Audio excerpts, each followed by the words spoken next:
Hello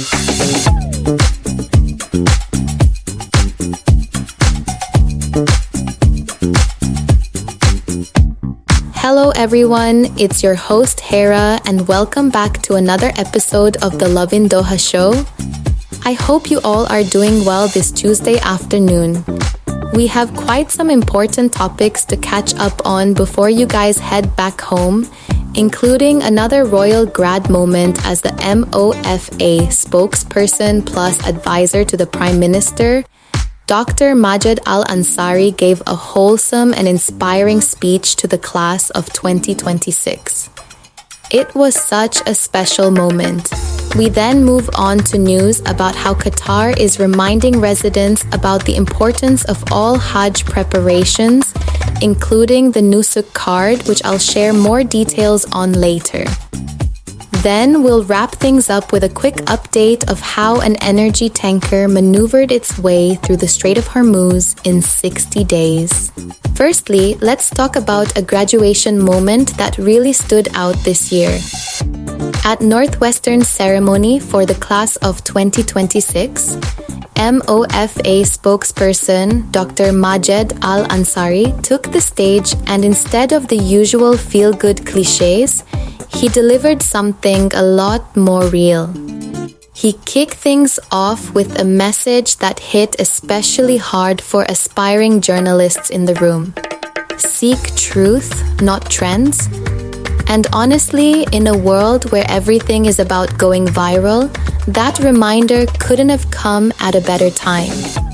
He challenged graduates to think beyond clicks and headlines and focus on the kind of work that actually matters. But what made his speech really stick was how personal it got. He opened up about his own journey with public speaking, how it wasn't always easy, but how those early experiences helped him grow, find his voice, and eventually step into a role as an advisor to the Prime Minister. It wasn't just a success story. It was a reminder that the skills you build now, even the uncomfortable ones, can shape your entire future. For the class of 2026, it wasn't just another graduation speech. It felt like a real send-off. The kind that leaves you thinking long after the ceremony ends.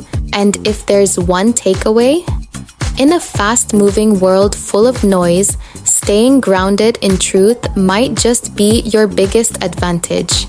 Next up, alright, if you or someone you know is getting ready for Hajj, this is something you'll definitely want to hear. Qatar's Ministry of Endowments and Islamic Affairs, also known as Ministry of Endowments and Islamic Affairs, Qatar, has just shared some important updates to help pilgrims prepare for their journey to Mecca. Now here's the headline: No permit, no Hajj. Authorities, including the Saudi Ministry of Hajj and Umrah, are being very strict about this, and for good reason. It's not just about paperwork, it's about safety. Managing millions of pilgrims means controlling crowd sizes, making sure everyone has access to medical care, and keeping the entire experience as smooth as possible. So showing up without an official permit, that's simply not an option. But that's not all. There's also a new must-have item every pilgrim needs to carry: the Nusuk card. Think of it as your all-in-one smart ID for Hajj. Whether it's a physical card or a digital version on the Nusuk app, it holds your personal and medical information and proves that you're officially authorized to be there. Basically, if you're in Mecca during Hajj, this card is your access pass to everything. And honestly, it's more than just an ID, it's a safety net. With massive crowds, it's easy for people to get separated. But the Nusuk system helps authorities quickly locate pilgrims and reconnect them with their groups. It also makes moving between holy sites and boarding transport way more organized, since everything is digitally linked to your service provider.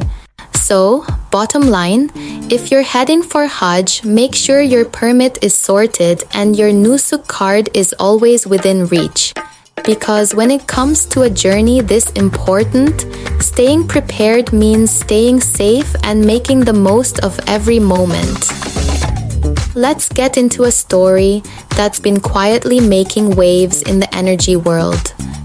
A tanker operated by Qatar Energy has just made a significant move, and it's one that signals a shift in how the country is navigating ongoing regional tensions. After spending nearly 2 months waiting at sea, the vessel has now rerouted to the Halt LNG terminal in Oman to finally load its cargo. Now, that might sound like a simple logistical update, but it's actually a pretty big deal. This marks the first time since the conflict began back in February that a Qatar Energy ship has loaded outside the Strait of Hormuz, one of the world's most critical and closely watched shipping routes. Why does that matter? Because the Strait of Hormuz has long been a key passage for energy exports. It's also a pressure point during times of instability.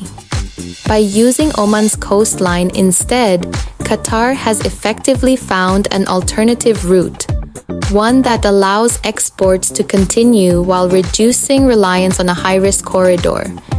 But it's not all smooth sailing just yet. While this particular tanker found a way forward, several other Qatari vessels are still waiting near Ras Laffan, highlighting just how complex and unpredictable the situation remains. Still, this move sends a clear message: adaptability is key. In the face of disruptions, Qatar is actively exploring new pathways to keep its energy flowing to global markets. It's a reminder that even in challenging conditions, strategic planning and flexibility can keep things moving. And in today's interconnected energy landscape, moves like this don't just impact one country, they ripple across the entire world. That is all we have for today, guys. I wish you all a lovely day with all your loved ones. We will be back on the show tomorrow with another episode on all the latest updates.